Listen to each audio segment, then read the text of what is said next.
Good morning student. आज मैं आपको कक्षा 12 जीव विज्ञान का अध्याय 2 पुष्पी पौधों में लैंगिक जनन पढ़ाने जा रही हूँ। कल के वीडियो में हम लोगों ने एक आवृतबीजी पौधे के जीवन इतिहास को समझा, एक फूल की संरचना को जाना और उनमें कौन कौन से भाग होते हैं। तो हमने ये जाना कि फूल में मुख्यतः 2 भाग होते हैं, पुमंग और जायांग। पुमंग नर जनन अंग होता है और जायांग मादा जनन अंग होता है। फिर हम लोगों ने पुमंग के स्ट्रक्चर को कल समझा था। पुमंग कई पुंकेसर के समूह को हम पुमंग कहते हैं। तो यहाँ पे एक पुंकेसर की संरचना दी हुई है जिसमें जो 2 भागों से मिलकर बना होता है, एंथर और फिलामेंट। और ये जो एंथर होते हैं मतलब एंथर लोब वो कनेक्टिव से जुड़े होते हैं। तो एंथर में 2 एंथर लोब होते हैं और प्रत्येक एंथर लोब में 2 प्रकोष्ठ होते हैं। इस प्रकार एंथर में 4 पॉलन स्टिक या माइक्रोस्पोरेंजियम होते हैं और इसी के अंदर हम पॉलन ग्रेन्स भरे होते हैं। ठीक है, तो आज हमको पढ़ना है पराग कोश का विकास तथा सूक्ष्म बीजाणु जनन अथवा पुंभ बीजाणु जनन अथवा सूक्ष्म बीजाणु जनन, development of anther and microsporogenesis. यहाँ पे जो आपको ये दिखाई दे रहा है जेनेसिस, जेनेसिस का मतलब होता है किसी चीज़ का निर्माण। तो हमको पॉलन ग्रेन्स का निर्माण पढ़ना है। ठीक है, तो देखिए परागकोश एंथर में पराग कणों पॉलन ग्रेन के परिवर्धन को पुंभ बीजाणु जनन या सूक्ष्म बीजाणु जनन माइक्रोस्पोरोजेनेसिस कहते हैं। ठीक है, तो पॉलन ग्रेन्स के निर्माण या परिवर्धन को हम सूक्ष्म बीजाणु जनन या माइक्रोस्पोरोजेनेसिस कहते हैं। ठीक, अब ये एक क्रमिक विकास होता है। ठीक है, फिर हम इसमें क्या करते हैं, एक तरुण परागकोश के अनुप्रस्थ काट को देखते हैं और उसमें हमें मेरिस्मेटिक कोशिकाओं का समूह दिखाई देता है। तो इसको हम पहले पढ़ लेते हैं।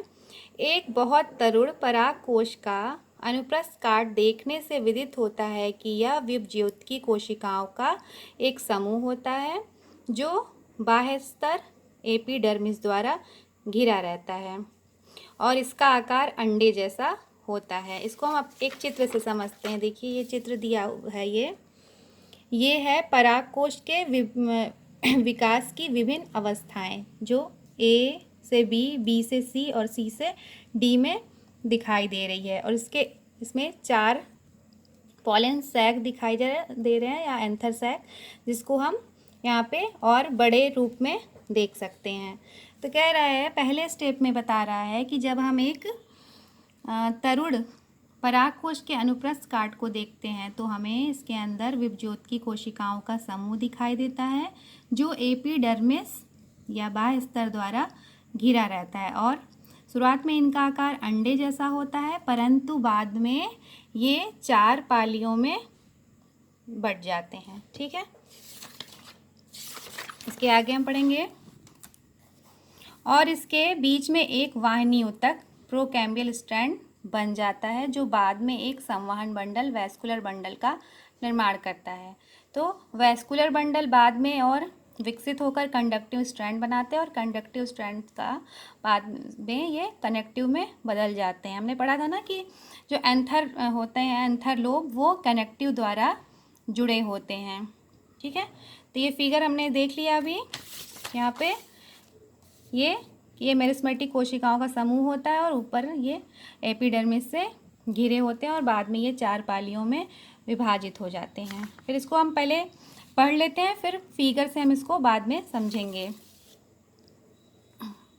परागधानी के विकास के समय तरुण परागकोश के चारों कोनों पर ये ध्यान दीजिएगा, चारों कोनों पर बाह्य स्तर एपिडर्मिस के नीचे कुछ अधस्तरीय हाइपोडर्मल कोशिकाओं की पंक्ति अपने बड़े आकार, स्पष्ट एवं बड़े केंद्रक, गाढ़े जीव द्रव्य के कारण अन्य कोशिकाओं से भिन्न हो जाती हैं और इन कोशिकाओं को प्रपुषु कोशिकाएं आर्कीस्पोरियल सेल्स कहते हैं। ये बी में दिखाई दे रहा है कि एपिडर्मिस के नीचे अधोस्तरीय जो कोशिकाओं का समूह होता है उनके चारों कोनों पर कुछ कोशिकाएं अपने बड़े आकार, स्पष्ट एवं बड़े केंद्रक और गाढ़े जीव द्रव्य के कारण अन्य कोशिकाओं से भिन्न हो जाती हैं और इसी को हम प्रपुषु कोशिकाएं या आर्कीस्पोरियल सेल कहते हैं। और इनके बीच में एक प्रोकैम्बियल स्ट्रैंड का भी विकास होता रहता है। फिर क्या कह रहा है, प्रत्येक प्रपशु कोशिका एक परिणत विभाजन पेरिक्लाइनल डिवीजन द्वारा विभाजित होकर एक बाह्य प्राथमिक भित्ति कोशिका प्राइमरी पैराइटल सेल और भीतरी कोशिका प्राथमिक सूक्ष्म बीजाणु जनन कोशिका प्राइमरी माइक्रोस्पोरोजेनस सेल बनाती है। जो आर्कीस्पोरियल सेल है वो परिणत डिवीजन द्वारा बाह्य प्राथमिक भित्ति कोशिका प्राइमरी पैराइटल सेल और आंतरिक प्राथमिक सूक्ष्म बीजाणु जनन कोशिका बनाती है। तो इसको फिर से आप यहाँ इस फिगर में देखिए, ये सी है। सी में बता रहा है कि जो आर्कीस्पोरियल सेल थी वो पेरिक्लाइनल डिवीजन का मतलब टीएस ट्रांसवर्सली वो डिवाइड होती है और दो कोशिकाओं में बढ़ जाती है। जो बाहरी कोशिका होती है वो प्राइमरी पैराइटल सेल्स होती हैं और जो अंदर होती है वो प्राइमरी माइक्रोस्पोरोजिनस सेल्स कहते हैं। इसको हिंदी में कहते हैं प्राथमिक भित्ति कोशिका और प्राथमिक सूक्ष्म बीजाणु जनन कोशिका। ठीक, अब ये दोनों जो कोशिकाएं हैं वो बाद में और विभाजित होती रहती हैं। इसको और पढ़िए फिर आगे। फिर ये दोनों कोशिकाएं निरंतर विभाजित होती रहती हैं। प्राइमरी पैराइटल सेल्स 3 से 5 भित्ति स्तर बनाती है। इसमें बाह्य त्वचा के नीचे वाली एक परत की कोशिका भित्ति प्रायः मोटी हो जाती है और इस परत को अंतःस्तर एंडोथीशियम या फाइब्रस लेयर कहते हैं। पराग कोश में जिन स्थानों पर बाद में स्फुटन होता है उन स्थानों पर अंतःस्तर की कोशिकाओं की भित्ति पतली रह जाती है। यह स्थान रंध्रक या मुख स्टोमियम कहलाता है। तो इस चित्र में देखिए, जो प्राइमरी, यहाँ पे प्राइमरी पैराइटल सेल है और प्राइमरी स्पोरोजिनस सेल्स है। तो प्राइमरी ये दोनों कोशिकाएं निरंतर विभाजित होती रहती हैं और प्राइमरी पैराइटल सेल जो होती है वो 1 से लेकर 5 भित्ति स्तर बनाती है, जिसमें सबसे जो बाहरी स्तर होता है, जो सबसे बाहरी स्तर है वो क्या है, अंतःस्तर, जिसको एंडोथीशियम कहते हैं या फाइब्रस लेयर कहते हैं। इनकी जो कोशिकाएं होती हैं, इन परत की कोशिकाओं की भित्ति मोटी हो जाती है।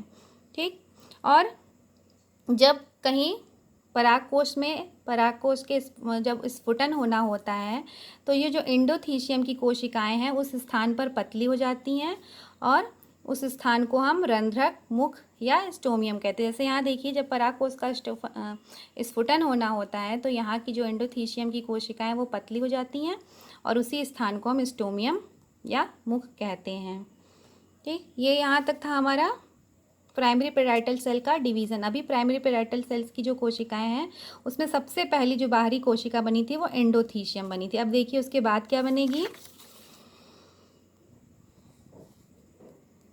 फिर अंतःस्तर से नीचे वाली 1 से 5 भित्ति कोशिकाएं मध्यस्तर मिडिल लेयर तथा नीचे वाली टैपिटम बनाती हैं।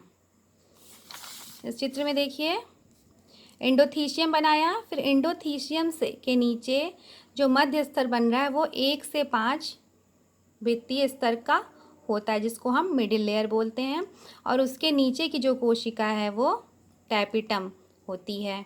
तो यहाँ से यानी एंडोथीशियम, मिडिल लेयर और टैपिटम ये बने होते हैं प्राइमरी पैराइटल सेल के डिवीज़न से बने होते हैं। ठीक, अब और देख लीजिए, पढ़ लीजिए इसको पहले। मध्य स्तर प्रायः शीघ्र ही नष्ट हो जाते हैं और वृद्धि करते हुए सूक्ष्म बीजाणु माइक्रोस्पोर के पोषण में सहायक होते हैं।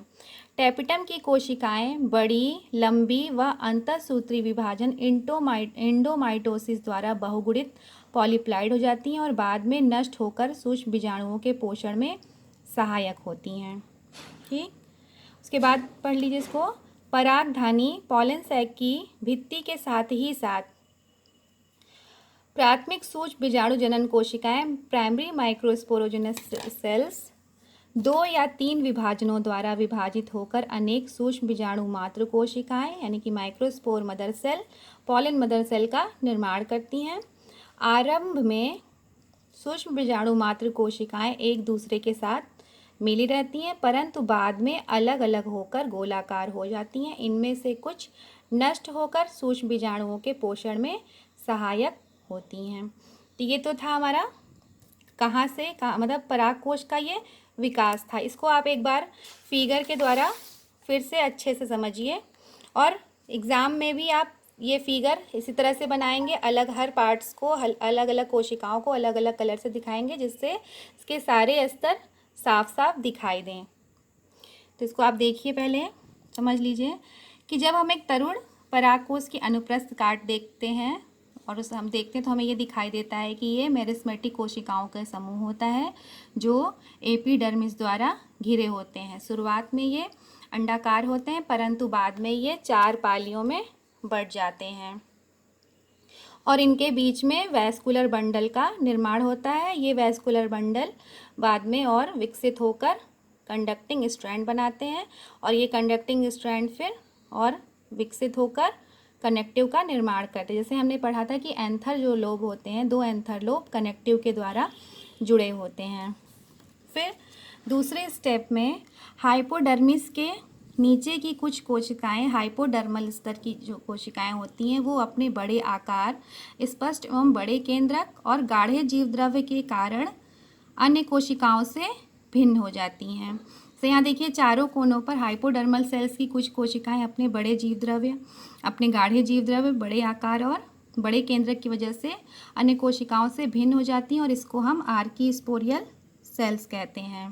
ठीक, फिर ये आर्कीस्पोरियल सेल्स परिणत विभाजन द्वारा 2 कोशिकाओं में बढ़ती हैं। एक बाहरी होती है जो अलग कलर से दिखाई दे रही है और एक भीतरी जो आपको अलग कलर से यहाँ पे दिखाई दे रही है। तो जो बाहरी स्तर है वो प्राइमरी पेराइटल सेल, प्राथमिक भित्तीय कोशिका, और दूसरी हमारी प्राइमरी स्पोरोजिनस सेल यानी कि प्राथमिक सूक्ष्म बीजाणु जनन कोशिका बनाती हैं। फिर ये दोनों कोशिकाएं निरंतर विभाजित होती रहती हैं और इसमें जो प्राइमरी पेराइटल सेल्स है वो 1 से 5 भित्तीय स्तर बनाती हैं या 1 से 5 कोशिकाओं में विभाजित होती हैं और 1 से 5 भित्तीय स्तर बनाती हैं, जिसमें सबसे बाहरी स्तर जो होती है एपिडर्मिस के नीचे वाली, वो उनकी कोशिकाओं की भित्ति मोटी हो जाती है जिसको हम एंडोथीशियम या फाइब्रस लेयर कहते हैं। और जब परागकोश का स्फुटन होना होता है तो ये एंडोथीशियम की कोशिकाएं उस स्थान पर पतली हो जाती हैं और उस स्थान को हम रंध्रक मुख या स्टोमियम कहते हैं। यहाँ दिख रहा है स्टोमियम, ठीक है। फिर एंडोथीशियम की नीचे की कोशिकाएं 1 से 5 भित्तीय स्तर बनाती हैं जिसको हम मध्य स्तर या मिडिल लेयर कहते हैं और उसके नीचे की कोशिका जो होती है वो टैपिटम होती है। मिडिल लेयर 1 से 5 कोशिकाओं का स्तर होता है जो शीघ्र ही नष्ट हो जाता है और वृद्धि करते हुए सूक्ष्म बीजाणुओं के पोषण में सहायक होता है। और इसी प्रकार जो टैपिटम की कोशिकाएं हैं वो बड़ी होती हैं, लंबी होती हैं और अंतःसूत्री विभाजन द्वारा पॉलीप्लॉइड हो जाती हैं। ठीक है, जैसे यहाँ पे आपको दिख रहा है कि ये बड़ी बड़ी कोशिकाएं हैं और इसमें ये पॉलीप्लॉइड मतलब मल्टी न्यूक्लिएट होती हैं, इसमें कई केंद्रक इसमें होते हैं। ये वाली टैपिटम जो होती हैं ये भी नष्ट हो जाती हैं और वृद्धि करते हुए माइक्रोस्पोर यानी सूक्ष्म बीजाणुओं के पोषण में सहायक होती हैं। यहाँ तक तो था हमारा प्राइमरी पेराइटल सेल का डिवीज़न। उसी तरह परागधानी में जब प्राइमरी पेराइटल सेल की कोशिका विभाजित होती रहती है, उसी के साथ ही साथ प्राइमरी स्पोरोजिनस सेल्स 3 से 4 कोशिकाओं में विभाजित होकर सूक्ष्म बीजाणु मात्र कोशिका बनाती है जिसे हम माइक्रोस्पोर मदर सेल कहते हैं। शुरुआत में ये कोशिकाएं आपस में एक दूसरे से मिली रहती हैं, परंतु बाद में ये अलग होकर गोलाकार हो जाती हैं और जिससे बाद में पॉलन ग्रेन का निर्माण होता है। तो ये यहाँ से ए से लेकर डी तक था परागकोश